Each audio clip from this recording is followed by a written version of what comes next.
Sociólogo formado pela USP, fez especialização em processo legislativo e relações executivo-legislativo na Universidade de Brasília e de extensão na Escola de Governo de São Paulo. Pós-graduação e MBA sobre meio ambiente na Fundação para Pesquisa e Desenvolvimento da Administração, Contabilidade e Economia. Funcionário público com extensa contribuição na Casa Civil da Presidência da República e nos Ministérios da Educação, Justiça e Previdência. Na política, foi vereador em São Paulo por 2 mandatos, deputado federal licenciado.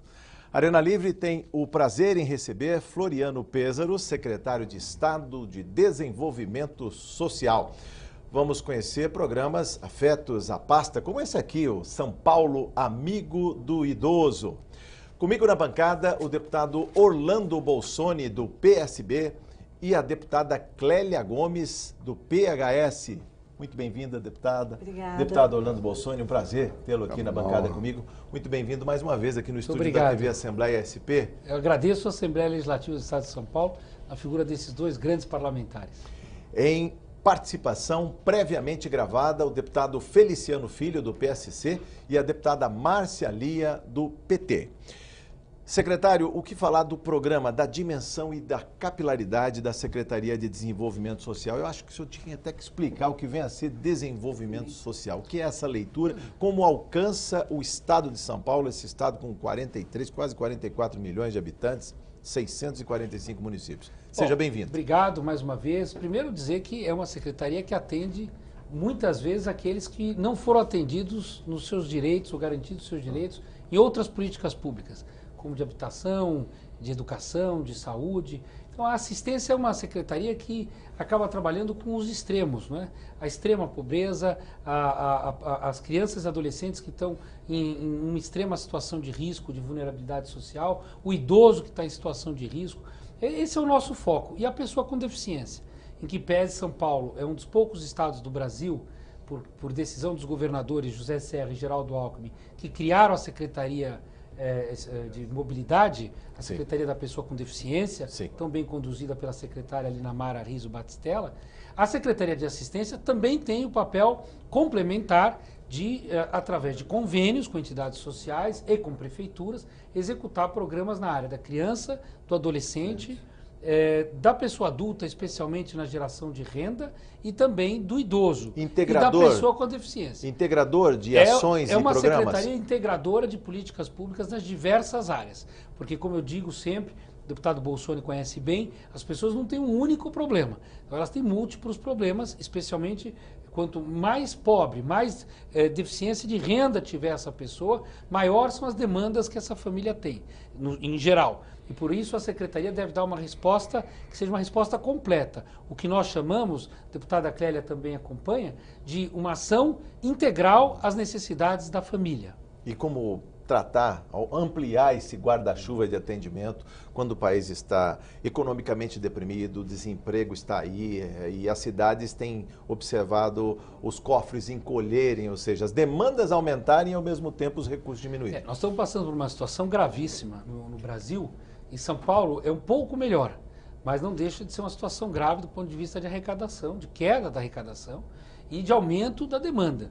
São Paulo é disparado o estado do Brasil que tem a melhor condição de qualidade de vida entre os estados confederados. Mas São Paulo tem a maior quantidade de pobres em números absolutos, famílias em situação de pobreza em números absolutos. Sim. Nós temos 1.300.000 famílias vivendo na região metropolitana de São Paulo em situação de vulnerabilidade social de alto nível, de alto grau de vulnerabilidade. A Fundação SEAD, nós tivemos juntos, eu e o deputado Bolsoni, quando do lançamento do indicador do IPVS e do IPRS, aqui pela Assembleia Legislativa do Estado de São Paulo, pesquisa da Fundação SEAD, que nos mostrou que a região metropolitana do Estado de São Paulo, da cidade de São Paulo, é a maior área de risco social que nós temos hoje, com 1.300.000 famílias em situação de vulnerabilidade. Secretário, só para traduzir, IPRS, Índice Paulista de Responsabilidade Social, IPVS, Índice Paulista de Vulnerabilidade Social, que são indicadores produzidos aqui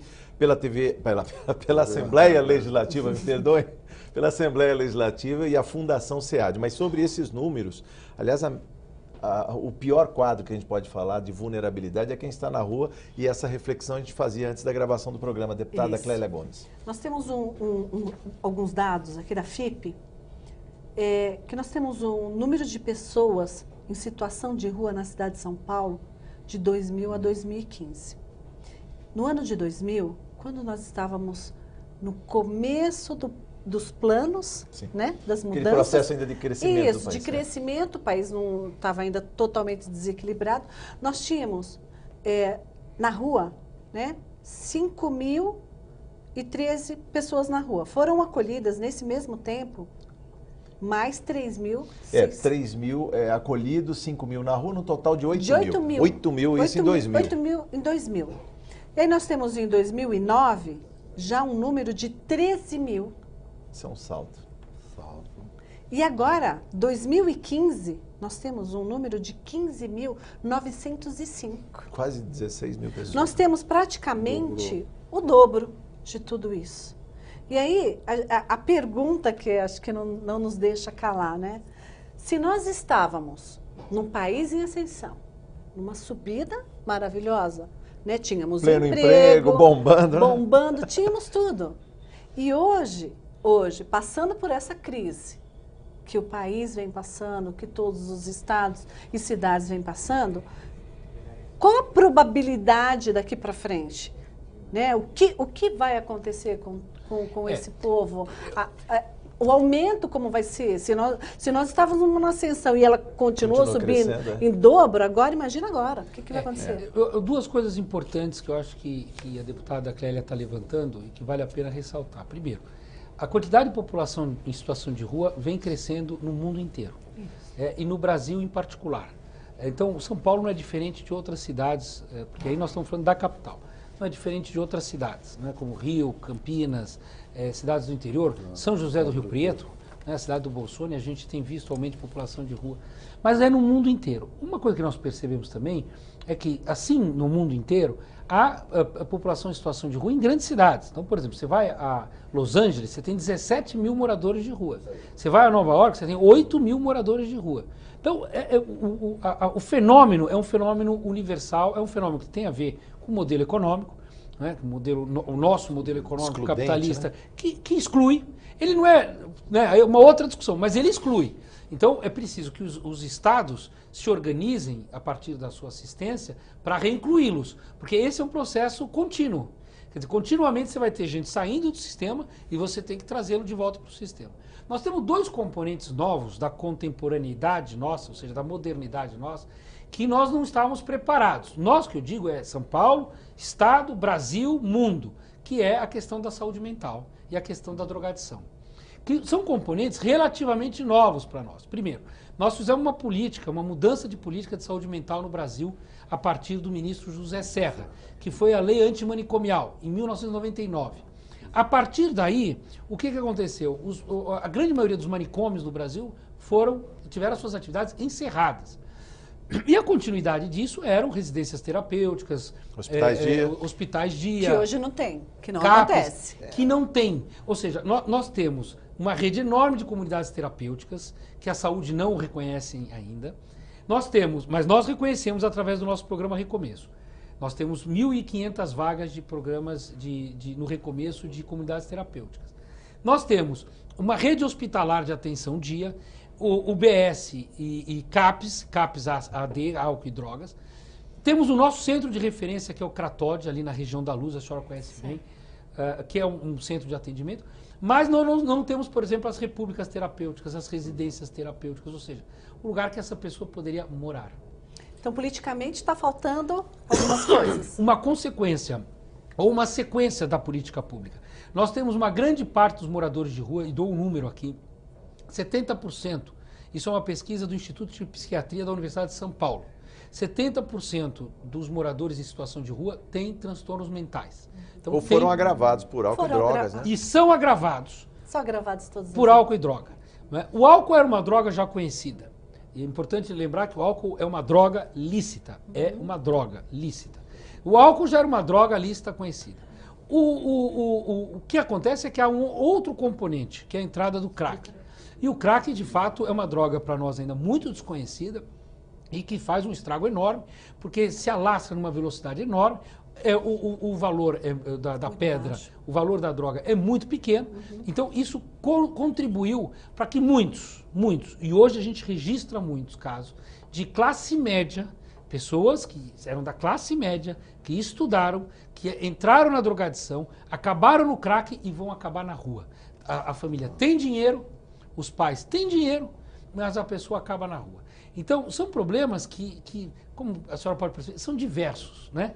E precisam ter um olhar muito amplo da saúde e da assistência. Para falar da frente parlamentar, o deputado Orlando Bolsoni, inclusive, que esteve aí e que conheceu a fundo a questão, que visitou, inclusive, a Cracolândia. Pode falar com propriedade, deputado Orlando Bolsoni, muito bem-vindo.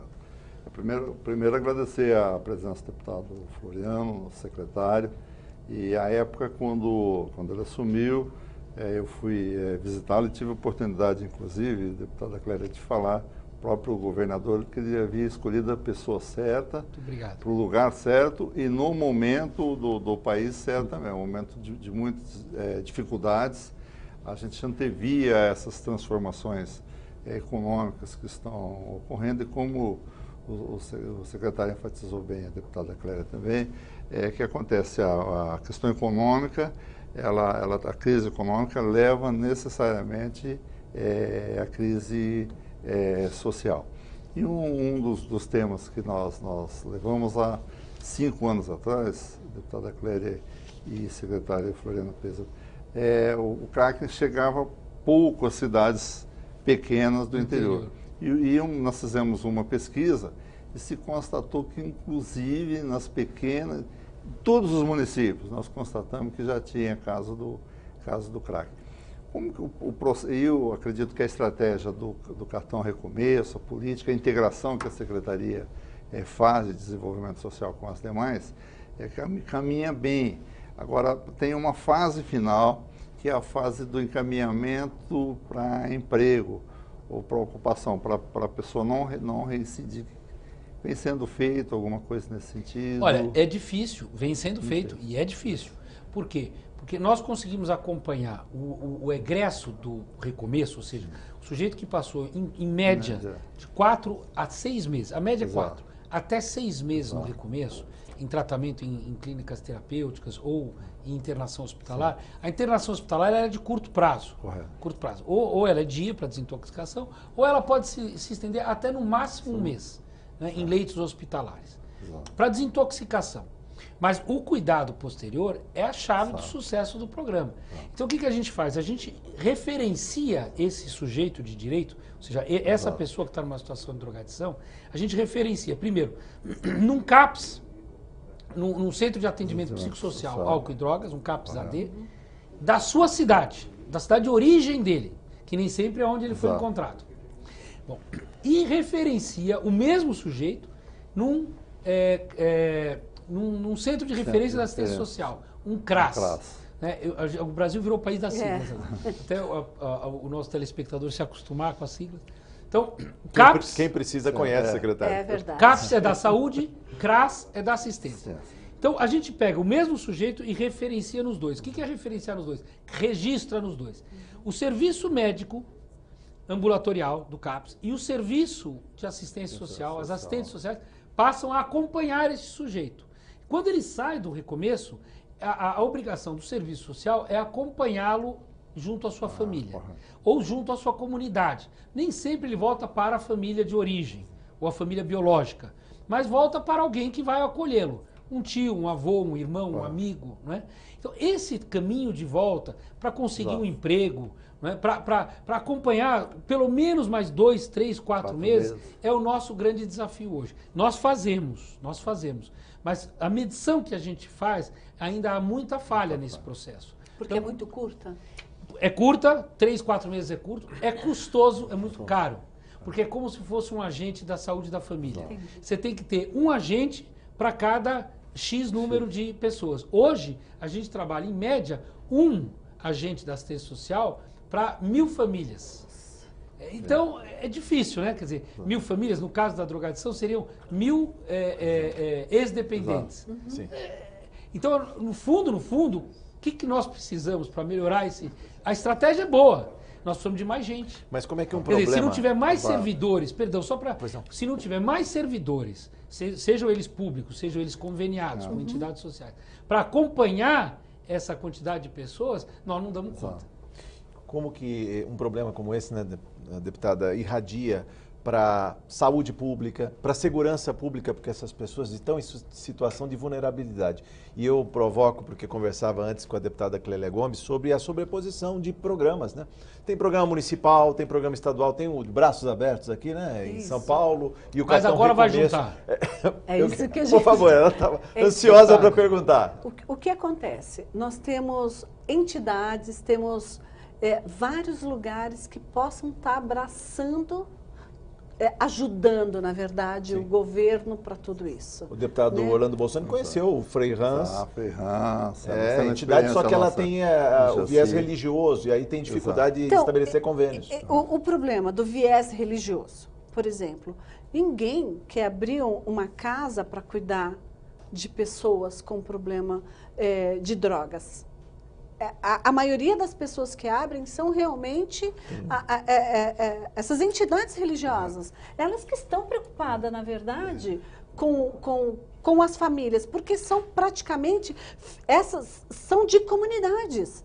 Olha, eu inclusive com o deputado Bolsonaro, nós fomos visitar uma entidade lá em Rio Preto, do padre,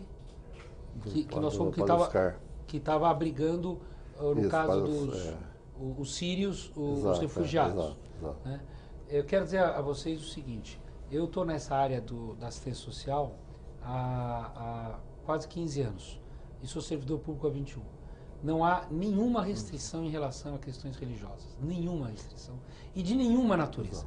E digo mais, há uma discussão político-ideológica, que aliás mais ligadas a fontes, até no caso do governo anterior, do PT, e é importante deixar claro, porque isso estava muito ligado a uma questão ideológica mais petista, né? Mais chamada de esquerda, que na verdade não tem de esquerda, não tem nada, porque não é direita ou esquerda. Mas no fundo, o que acontece? A questão religiosa, a questão da fé, a questão da disciplina que a religião de alguma forma traz para as pessoas, o conforto espiritual é importantíssimo. Então, fale o que quiser, é importantíssimo. E aí podem ser cristãos católicos, evangélicos, podem ser judeus, podem ser umbandistas, podem ser o que quiser, tá certo? Qualquer religião. Eu falo da Umbanda porque as pessoas não sabem, mas a Umbanda é uma religião 100% brasileira, né? E que as pessoas confundem, né? De matriz afrodescendente, mas 100% brasileira. Qualquer religião que possa nos trazer conforto espiritual ajuda a política pública de assistência. E não ajuda só na drogadição, ajuda a população em situação de rua. Grande parte dos albergues da cidade de São Paulo, que são administrados pela prefeitura, são albergues que têm alguma vinculação com alguma igreja, certo? Com algum templo. Então, agora, o que nós não aceitamos na política pública é o proselitismo religioso, no sentido de obrigar a pessoa. Tá certo? Então, por exemplo, uma entidade evangélica acolhe aliás, eu registrei esse caso, um cidadão que era morador de rua e era judeu. E foi atendido numa entidade evangélica. Tá certo? E aí, um dia ele chegou para ele e falou, olha, eu quero ler o Antigo Testamento. Eu não tenho problema nenhum. Tá certo? Então, o respeito à diversidade, esse é fundamental. E só para responder a deputada Clélia, no caso da Prefeitura de São Paulo, graças à vitória do prefeito João Dória, nós vamos unificar os dois programas. O Recomeço e o Braços Abertos vão trabalhar juntos sobre a tutela do Recomeço. Por quê? Porque o Recomeço é um programa que deu certo.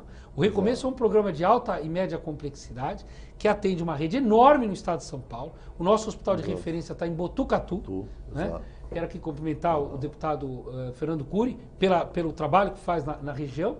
E nós temos convicção de que nós vamos melhorar muito o que aconteceu na Cracolândia com o Recomeço. Lembrar que quando nós começamos esse trabalho lá, o Recomeço, e o Braços Abertos começou na Prefeitura de São Paulo, o Recomeço no Estado, nós tínhamos 400 pessoas que frequentavam a Cracolândia. Hoje, nós temos 1.200 pessoas que frequentam a Cracolândia. Multiplicou por 3.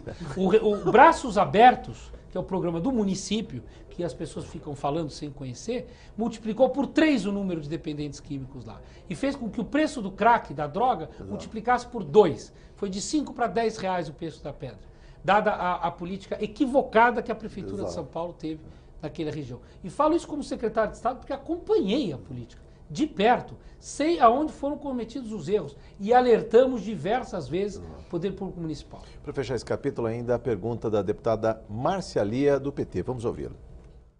Secretário, uma preocupação muito grande que eu tenho ao andar pelas ruas da cidade de São Paulo é a questão dos moradores de rua. Cada dia aumenta mais. Qual é a política que o governo do estado de São Paulo pensa em implementar, em dar mais força, em dar mais amplitude para que a gente possa fazer com que essas pessoas tenham novamente a reinserção social? Eu gostaria que o senhor respondesse para a população paulista o que é que, de fato, nós vamos fazer para os moradores de rua.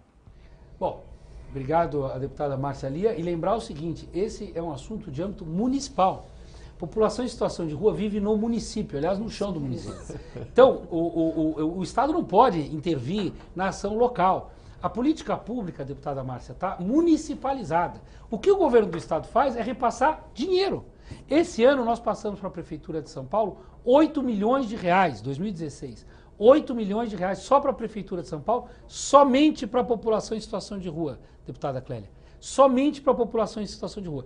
O montante total foram 64 milhões de reais, foram repassados do governador Geraldo Alckmin para o prefeito Haddad. 64 milhões de reais para reforçar o caixa da assistência local, municipal. Dos quais 8 milhões só para a população em situação de rua.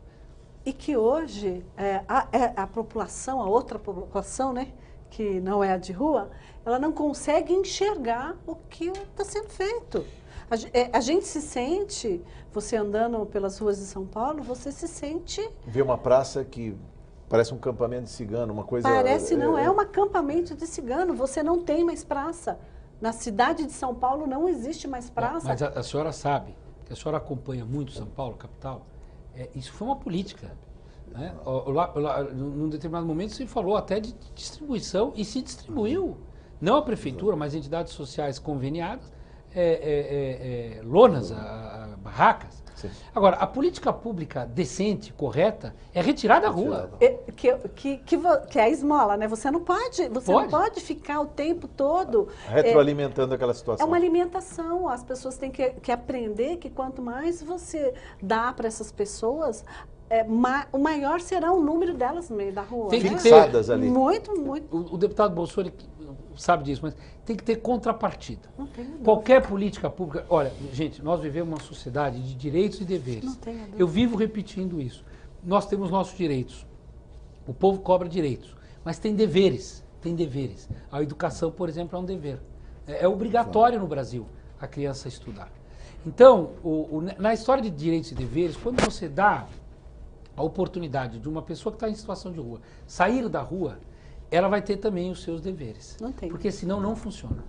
Questão também de adolescentes, de crianças. A gente está falando depois, no próximo bloco, vamos falar mais do idoso e outros programas da Secretaria.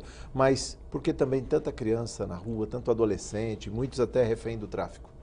Bom, na rua diminuiu muito no Brasil, graças a programas como o PET e outros programas. Aqui em São Paulo, na capital, inclusive, nós tivemos um programa São Paulo Protege, que tirou 4 mil crianças dos cruzamentos que faziam malabares e vendiam bala. Hoje ainda você vê um ou outro grupo, mas não tem mais aquela quantidade de crianças. Mas em relação às áreas mais periféricas, a gente vê muito jovem na rua. Era isso que eu ia falar. Aí vê. Chegou no meu lugar, chegou onde eu moro. Aí vê jovem nas ruas. Por quê? Porque não tem atividade. Não tem um centro desportivo, não tem centro cultural, em que pese nós instalamos 11 fábricas de cultura, o governador Geraldo Alckmin, por toda a nossa cidade, e o prefeito João Dória já disse que vai dar continuidade ao programa, vai ampliar, porque o que nós precisamos é criar espaços de convivência, né? de preferência na cultura e no esporte, tá certo? E depois na geração de renda. É que a gente quer empurrar o jovem rapidamente para o mercado de trabalho sem ele estar qualificado. Também não é interesse da sociedade. Eu prefiro que ele fique estudando e se divertindo, no bom sentido, né, no esporte, na cultura, se qualificando para entrar no mercado de trabalho posteriormente. E não empurrá-lo logo com 16 anos para começar a trabalhar, que vai entrar um jovem desqualificado. Mas muitas famílias isso que são arrimo de família. Mas aí o apoio, no caso que a Secretaria dá, todas as políticas são voltadas para a família. O próprio Cartão Recomeço, ele é voltado para a família, para proteger a pessoa, para tirar a pessoa da dependência química, mas voltado para a família.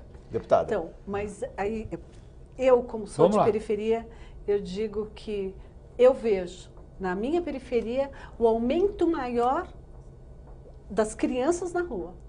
Eu posso dizer porque aonde eu moro existe toda, aos meus olhos, e eu não posso fazer nada. Por quê? Porque os projetos não chegam até a periferia.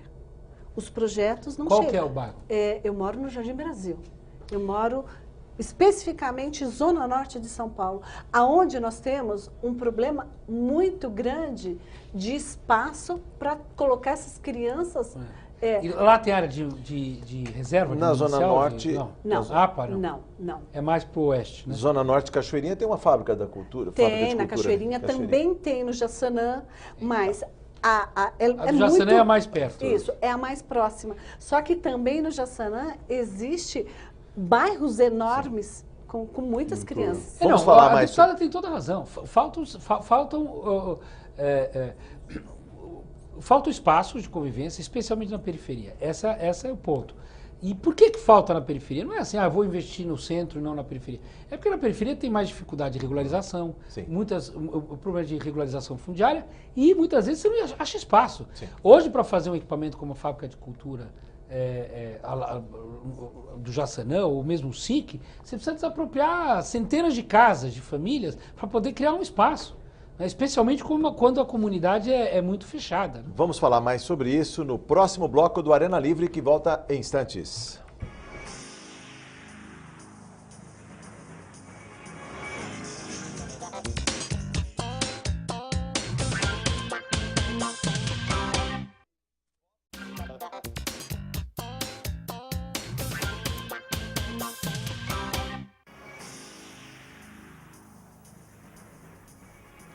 Estamos de volta no Arena Livre, hoje conversando com o secretário de Desenvolvimento Social, Floriano Pêssaro.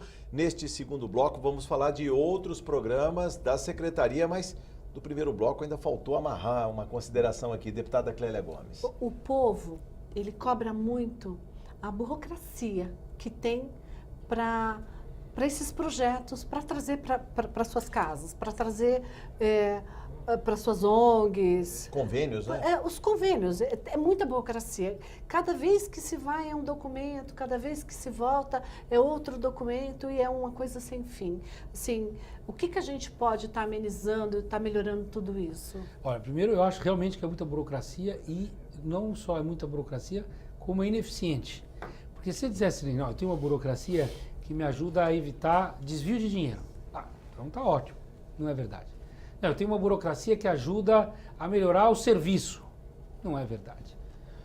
Nós, os legisladores, e eu me coloco como legislador federal, nós nos preocupamos muito, às vezes, com a forma e não com o conteúdo daquilo que precisa ser prestado como serviço. Então, eu quero um serviço que seja num prédio próprio, que tenha essa dimensão, que tenha essa altura, que tenha rampa assim, que tenha não sei o quê. E não me interessa para o serviço estar lá dentro. Então, eu acho, e eu defendo isso como deputado também, que nós devemos nos preocupar com o monitoramento e avaliação das políticas públicas. O que a população quer, deputado Bolsonaro? Resultado. É isso mesmo. Resultado. Qual que é o resultado desse investimento público que foi feito? O que deu de retorno para a sociedade? Hoje, nós temos qualquer credenciamento para qualquer programa. Esse edital que nós lançamos ineditamente do CONDECA, para o Conselho da Criança e do Adolescente, que nós conseguimos, graças à confiança que a população tem no governador Geraldo Alckmin, nós conseguimos 50 milhões de reais extra-orçamentários para entidades que prestam serviço com criança e adolescente. E isso vale para o estado inteiro. 50 milhões? 50 milhões de reais a mais do orçamento. Do orçamento. Só dizendo o seguinte, podem pôr o dinheiro do imposto de renda devido aqui, no fundo da criança e do adolescente do Estado, porque nós vamos reverter para os municípios. Mesmo nesse conselho, que é um conselho mais fácil de ser administrado, nós tivemos uma burocracia imensa para poder regularizar os convênios, as parcerias. Bom, vamos ao Bom Prato. São 51 unidades espalhadas pelo estado de São Paulo desde 2000, 166 milhões, é isso, 166 milhões de almoços, cafés da manhã, as refeições servidas. Mas eu gostaria que o secretário ouvisse a pergunta do deputado Feliciano Filho, do PSC. Vamos ouvi-lo. Quero parabenizar, inclusive, a iniciativa, porque tem um projeto meu que tramita aqui nessa casa, que é o Segunda Sem Carne, é um projeto que está tramitando aqui há muito tempo. Ele foi, inclusive, derrubado em uma comissão por alguns deputados insensíveis, né, que não entenderam nada. E é uma tendência mundial, inclusive. Paul McCartney já defende isso há muito tempo. Na Europa já tem isso, está muito difundido. Quer dizer, então é uma inovação e é muito importante. Por quê? Porque aí é um oferecimento a um cardápio alternativo, porque as pessoas possam, né, pelo menos um dia por semana, aproveitar para escolher, ter uma opção. Aí, através desse cardápio, ela vai realmente poder escolher se ela pode, ali para frente, ela continuar comendo aquilo. Então, e apenas é um dia por semana. Eu acho isso salutar. Eu gostaria que isso fosse implantado não só no Bom Prato, mas o meu projeto prevê que em todas as lanchonetes e restaurantes que pertencem ao Estado de São Paulo. Muito bem. Bom, agradecer e parabenizar o deputado Feliciano Filho pela iniciativa e dizer que os restaurantes Bom Prato já estão executando essa política pública. Agradecer também a iniciativa do deputado Roberto Trípoli, que nos levou à sociedade brasileira, Sociedade Vegetariana Brasileira, para nós podermos implantar, deputado Bolsoni, essa iniciativa, junto com uma organização especialista. Quando eu levei ao governador Geraldo Alckmin essa iniciativa de nós termos um dia por semana sem carne, para que as pessoas pudessem experimentar uma comida vegetariana, era no sentido de poder mostrar também a diversidade na alimentação, que é possível se alimentar com 1.200 calorias, com a quantidade de proteínas necessária, a partir da proteína vegetal e não animal. Obviamente que o nosso intuito, em momento nenhum, está aqui. O senhor está aí, ó. O nosso intuito, em momento nenhum, foi reduzir custos. Isso é importante deixar claro. Até porque, em determinados casos, algumas refeições saem mais caras. Na grande maioria, saem mais baratas. Mas a questão não é essa. A questão é poder ter uma diversidade, ou dar uma diversidade ao usuário do Bom Prato. E hoje nós temos 3 unidades das 51 que servem o Segunda-feira Sem Carne, que é Lapa, Santo Amaro e São Miguel Paulista, todas na capital de São Paulo. E eu recomendo que as pessoas possam experimentar. A R$1, decisão do governador de manter o valor a R$1, possam experimentar o Segunda-feira Sem Carne. Secretário, mais uma vez, né, eu, assim, com toda a dificuldade que a gente vem passando, com o aumento expressivo da cesta básica, eu queria entender como que vocês conseguem a R$1 o Bom Prato continuar todo esse tempo, né? Desde quando começou, na verdade, né? Bom, primeiro, é fácil de entender. O prato custa R$ 5,18, né? A população paga 1 e o governo do estado subsidia. No caso das cidades do interior, como é o caso da cidade do Bolsoni, do deputado Bolsoni, nós temos uma parceria com as prefeituras. Então, o cidadão paga R$1, a prefeitura em geral põe mais R$1 e o estado complementa a diferença, né? Que nesse caso chega a R$ 3,18. Então, o que o governador decidiu? E essa foi uma decisão, na minha opinião, sábia. O ano passado, eu levei ao governador a proposta de mudar o valor do Bom Prato. Nós queríamos até dobrar o valor do Bom Prato, que não teria grande impacto para a população, mas ao mesmo tempo ajudaria a expandir a rede. O governador disse o seguinte, é por isso que ele é o governador e eu sou o seu secretário. Ô Floriano, no momento de crise política, econômica, desemprego, as pessoas vão precisar do apoio maior do Estado. Nós não podemos pensar em dar um reajuste num programa social como o Bom Prato, que é um programa consolidado, que é um programa, no Brasil, a gente pergunta, o que dá certo de política pública? O Bom Prato deu certo. É um exemplo. O Poupa Tempo é outro exemplo. O Viva Leite é outro exemplo. Aliás, os programas de maior sucesso no Brasil, do ponto de vista da linha do tempo da execução desses programas, são programas do governo do estado de São Paulo. Que já foram replicados, ganharam filhotes em outros Foram estados. replicados em vários estados. Então, aqui é São Paulo, como diz o governador Alckmin, né? Nós sabemos e nós entendemos como fazer a política pública. E o governador foi sábio quando manteve a R$1, no entanto, aumentou o subsídio. Ele falou, eu prefiro pagar essa diferença do que repassar essa diferença à população nesse momento de crise. E não é demagogia. Por quê? Porque o programa é bom e barato. Ou seja, com todo aumento de custo, cesta básica, tivemos uma brutal inflação ano passado, nós chegamos a 12% de inflação de alimentos. 12% de inflação de alimentos no Brasil, ainda no governo da presidente Dilma. E isso, obviamente, atingiu o Bom Prato. E o governador colocou mais dinheiro, porque ainda assim nós servimos 84 mil refeições todos os dias e não gastamos mais de R$1,5 milhão, R$2 milhões, montante desse valor por mês. Então, o programa ainda é um programa relativamente barato para o tamanho do estado de São Paulo e dá à população aquilo que ela mais precisa, que é segurança alimentar. A clientela do Bom Prato ela foi mudando ao longo do tempo também, né? Até pela própria qualidade do serviço prestado. Antes era mais o pessoal que convivia na rua e hoje o aposentado, a gente vê nas cidades do interior. Idosos. Os idosos. Então como a pessoa já dispõe, por exemplo, do passe de ônibus, Jorge, para se deslocar, acaba sendo, ele vai ao centro, ou à região do Bom Prato, onde ele pode reencontrar os amigos. Combate o sedentarismo, cria novos laços de amizade. Exato. É tudo de bom. E a refeição balanceada. E o Bolsonaro sabe bem que a saúde entra pela boca. Uma boa refeição como a do Bom Prato faz a pessoa ter saúde melhor. Eu diminuo a pressão sobre o serviço de saúde. Aliás, no Segunda-feira Sem Carne, fazer esse registro também, sempre lembra o deputado Triplo e o deputado Feliciano também, que ele diminui o colesterol, porque a proteína vegetal tem menos colesterol ruim que a proteína animal. Então, quando a gente faz o Segunda-feira Sem Carne, nós também estamos ensinando à população que é possível ter alternativas alimentares que melhoram a saúde, né? E para os idosos, então, nem se fale. A deputada Clélia Gomes testou e aprovou, né? Eu já comi no Bom Prato. Me chama!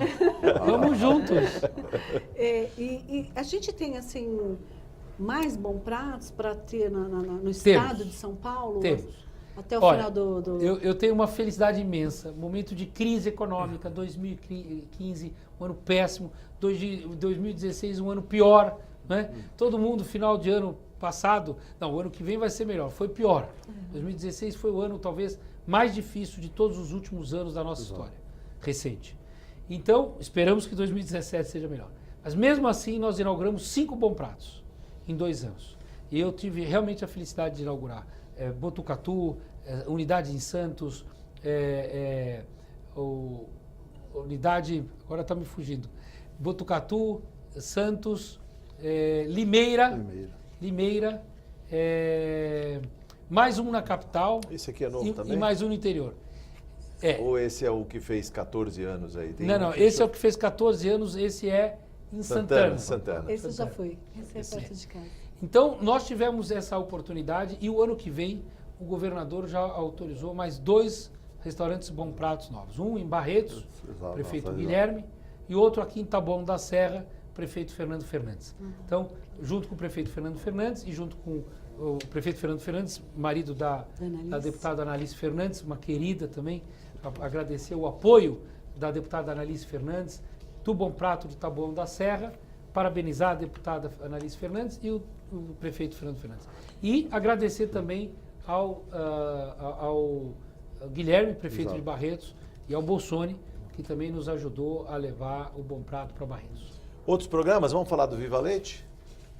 Viva Leite. Viva Leite é o maior programa de segurança alimentar do Brasil. Também um orgulho da pasta da assistência social, porque hoje nós atendemos quase 500 mil crianças em situação de risco nutricional. E nós adequamos a idade, porque o Viva Leite é um programa destinado à primeira infância, ou o que a gente chama em São Paulo de primeiríssima infância. cuidado materno de 0 a 5 anos e 11 meses. Com 6 anos ele entra na escola. E na escola tem programas de segurança alimentar voltados para a merenda. O que a gente recomenda? A recomendação da OMS, da saúde do Estado e da saúde internacional. Amamentação até os 6 primeiros meses de vida. Então, mães amamentem seus filhos até os primeiros 6 meses de vida. É fundamental. No mínimo, né? Mínimo. Pensando naqueles 1000 dias das crianças. Esticar até um ano. Até... Um ano e meio. Mas 6 meses é fundamental. Bolsonaro sabe bem. Saúde, né? E força, né? Fortaleza, que cria numa criança a partir do que a mãe pode passar a ela. E depois dos 6 meses, nós temos o leite do Viva Leite. Entre 6 meses e 5 anos e 11 meses, a família em situação de vulnerabilidade, risco social, carência, recebe o leite 3 vezes por semana, que dá conta da semana inteira. E é um leite vitaminado e é um leite que é enriquecido com ferro. Então ele tem minerais e vitaminas a mais para poder fazer frente a outras deficiências que essa criança ou essa família possam ter tido anteriormente. Falamos da infância, vamos falar do idoso também, né? Aliás, o programa São Paulo Amigo do Idoso, que eu anunciei aqui na abertura do Arena Livre, e depois a gente vai mostrar algumas imagens também de alguns centros que funcionam. Secretário, o que falar desse programa? Um orgulho, não é? Esse é um orgulho do governador Geraldo Alckmin, isso começou lá atrás com Mário Covas, mas o programa São Paulo Amigo do Idoso é um programa do governador Geraldo Alckmin. Ele criou voltado para que a gente tivesse uma concorrência, digamos, positiva entre os municípios, para que eles se tornassem municípios certificados amigos do idoso. Ou seja, há níveis de certificação, 3 níveis. Para cada nível de certificação é avaliado um conjunto de ofertas de serviços que a prefeitura cria para o idoso e a gente ajuda a financiar, a gente dá dinheiro. O Estado dá dinheiro para os municípios financiarem. Os Centros de Convivência de Idosos, os CCIs, que são os melhores equipamentos para que os idosos possam passar parte do seu tempo. Os CDIs, que são centros dia. Tinha até uma imagem de um em funcionamento aqui. Esse aí, ó, Centro Dia do Idoso, esse é de Mogi das Cruzes, é isso? Mogi. Mogi das Cruzes. Mogi das Cruzes. Pois é. Inaugurado. Mas tem uma cara de esse creche ano. assim? É todo. Não tem? Olha, muitos falam que é a creche do idoso, né? Eu realmente não acho adequado o nome, porque pode remeter a uma certa infantilidade, né? Sim. Não é o caso. É um centro de convivência de idosos. Ou seja, os idosos passam o dia em atividades lúdicas, atividades terapêuticas, atividades físicas e o principal que você citou, a deputada Clélia sabe bem, que é a convivência entre eles, né? Quem convive mais com as pessoas tem uma qualidade de vida melhor. Retarda doenças degenerativas. Exatamente. Aparecimento. Memória, Exato. né? Equilíbrio. Exato. Então tem vários exercícios e a verdade que nós temos aqui que deixar claro para a população quando a gente fala de idoso é que idoso que nós estamos falando. Que idoso. Que idoso que nós estamos falando. Eu vou completar daqui a pouco 50 anos. Eu não sou idoso, né? E mesmo eu chegar aos 60, 65 anos hoje, eu posso pleno de atividade. Eu posso ser considerado idoso lá atrás, se comparado com meu pai, mas eu vou viver até os 100 anos, se Deus quiser. Tá certo? E os meus filhos vão viver até 110, 120 anos. Tem mais de 23 mil brasileiros com mais de 100 anos. Exatamente. A expectativa de vida cresceu muito. O que nós estamos falando, o Bolsonaro acompanha bem isso, ele sabe. Nós estamos falando, Bolsonaro, é o seguinte, eu vou chegar aos 50 anos exatamente na metade da minha vida. Eu tenho mais uma vida inteira pela frente. Ora, eu tenho que estar preparado. As políticas públicas têm que se preparar para atender essa população. Até porque o país, né? Envelheceu e está envelhecendo. Tá, só que rapidamente, como acomodar tanta gente? Isso mesmo. Nós vamos ter mais idosos do que crianças. O que nós vamos ver é o contrário. Nós vamos ver creches, que hoje ainda é um tema que está na pauta, está na agenda. Nós vamos ver creches daqui a 10, 15 anos sendo transformadas em centros de convivência de idosos. Porque nós vamos ter mais idosos do que crianças. Tenho certeza. O que falar também dos fundos? Eu estava vendo aí como funciona, secretário. A questão dos fundos. Os 2 fundos. Vamos explicar como é que funciona. Os 2 fundos são fundos públicos, auditados pelos órgãos públicos, Ministério Público, Tribunal de Contas e Assembleia Legislativa, enfim, todo o acompanhamento. Os 2 conselhos têm representação legislativa da Assembleia e os dois conselhos podem captar, através dos seus respectivos fundos públicos, recursos de direcionamento fiscal. Então, em vez de mandar todo o imposto de renda devido das pessoas jurídicas, ou seja, as empresas, e das pessoas físicas, nós, que pagamos imposto de renda, mandar todo o dinheiro para Brasília na declaração de imposto de renda, a gente direciona parte desse imposto de renda devido para esses fundos. Então, nós podemos direcionar até 6% e as empresas até 1%. E aí direciona para o fundo. Então, não estamos pedindo nenhum dinheiro a mais. Só estamos dizendo o seguinte: você, paulista, deixe o seu dinheiro, uma parte do seu imposto de renda aqui, em São Paulo. Porque nós vamos fazer um uso melhor e mais rápido desse dinheiro. Verba carimbada vai para o idoso? A verba carimbada só pode gastar no idoso ou só pode gastar na criança. Que o recurso já entra imediatamente. Imediatamente no fundo automático. Exato. E aí, o que eu faço com esse recurso? O recurso não é usado pelo governo. O governo não usa esse dinheiro. Esse dinheiro vai para as entidades sociais de idosos e de crianças e adolescentes que foram conveniadas para determinados tipos de serviços de atendimento à população a partir de um edital. Então, o Conselho do Idoso e o Conselho da Criança lançam o edital, publicam o edital, as entidades sociais apresentam projetos e o dinheiro está sendo captado e depois é distribuído entre os projetos. Sim. Então, vale muito a pena. E podem ter entidades sociais também, por exemplo, lá de Rio Preto, terra do deputado Bolsoni, ou mesmo aqui de São Paulo, da Zona Norte, lá do Jardim Brasil, podem ter entidades sociais que apresentem projetos e já tragam o financiador junto. Ou seja, já tragam lá o supermercado do bairro. Ele paga imposto de renda. Então, ele vai lá e diz, olha, eu vou pagar, sei lá, 200 mil reais de imposto de renda naquele ano, eu vou deixar 1% desse imposto, eu vou deixar aqui para a entidade social. E como convencer mais contribuintes a deixarem reservado, carimbado esse valor? Haja vista a dificuldade, inclusive, às vezes, de se conferir e sabedor que a massa de salários, de renda, está aqui no estado de São Paulo. Pois é, você imagina, se cada paulista doar 6% do seu imposto de renda para os fundos, nós vamos ampliar imensamente, barbaramente, os programas sociais no estado de São Paulo.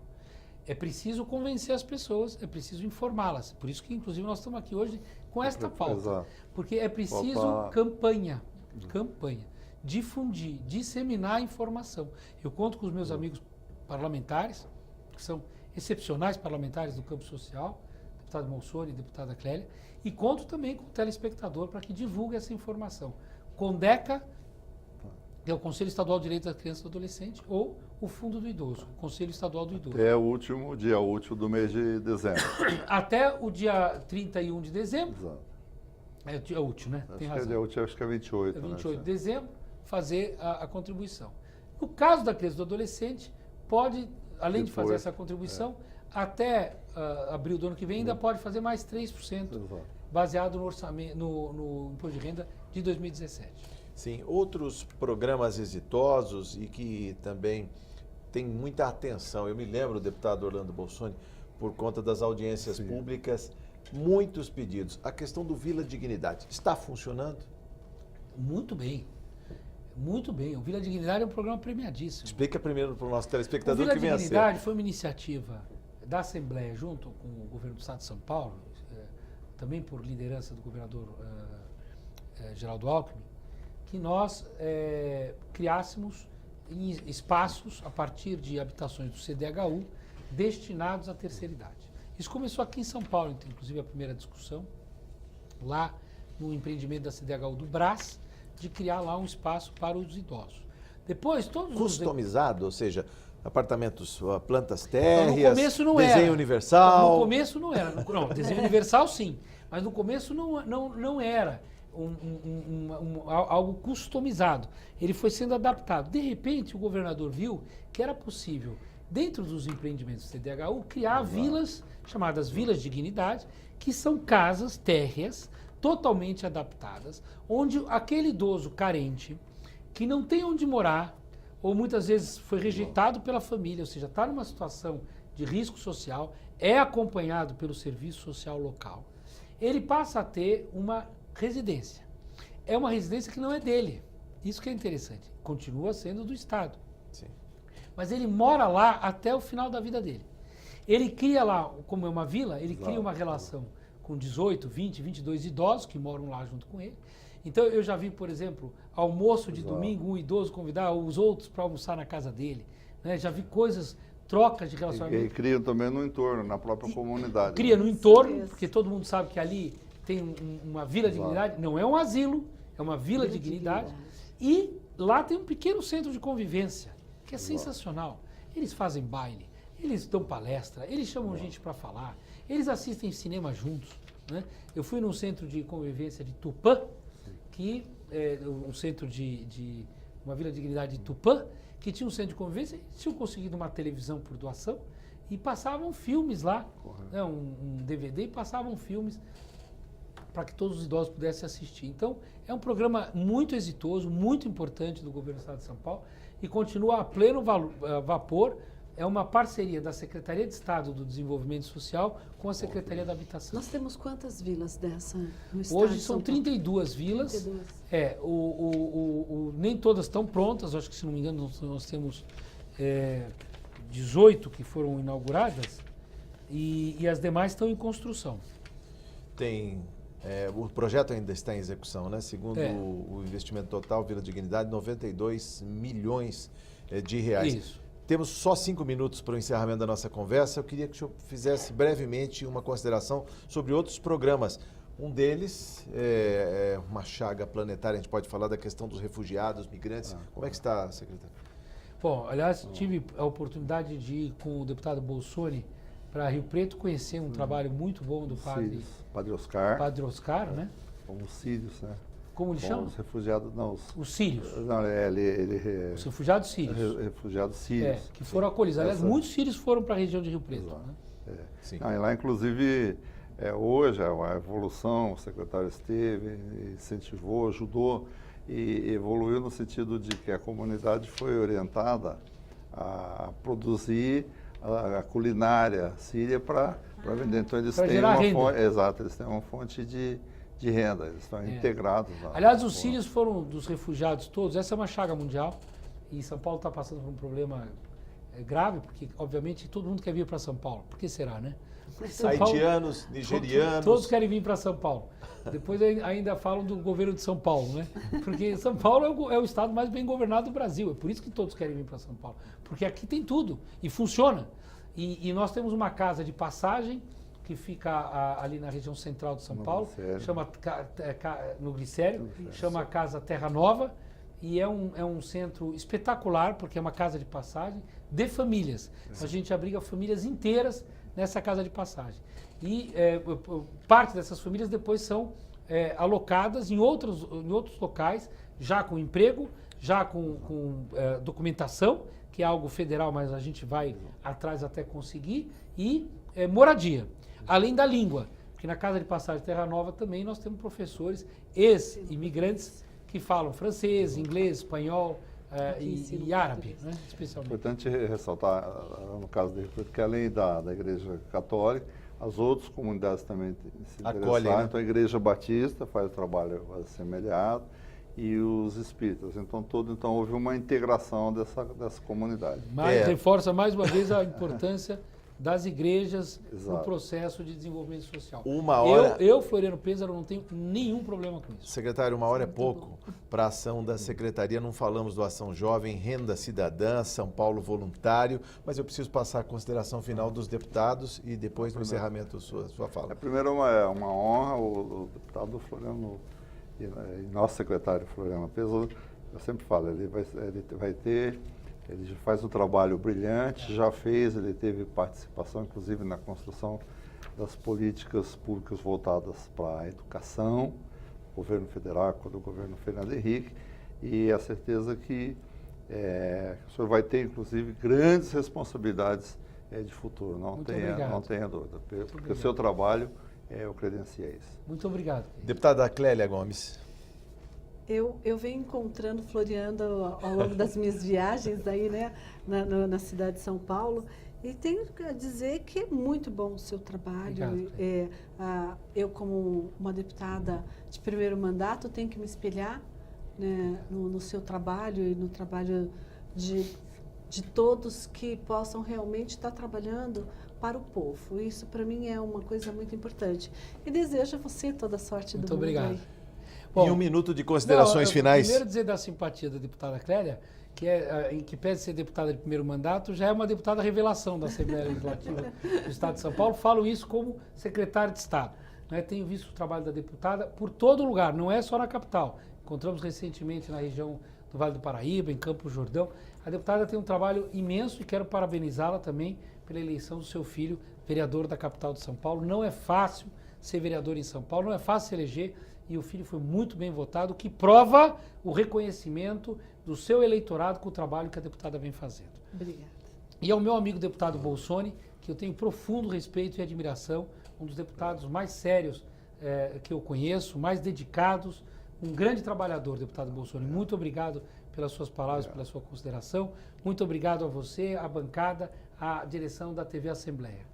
Você também participa deste Arena Livre com críticas, sugestões, comentários pelo endereço eletrônico arenalivre@al.sp.gov.br. Secretário, muito obrigado por seus esclarecimentos. Volte mais vezes, já está feito aqui o convite. Muito obrigado, deputada, deputado. Muito obrigado por sua audiência. Até o próximo Arena Livre. Eu espero você.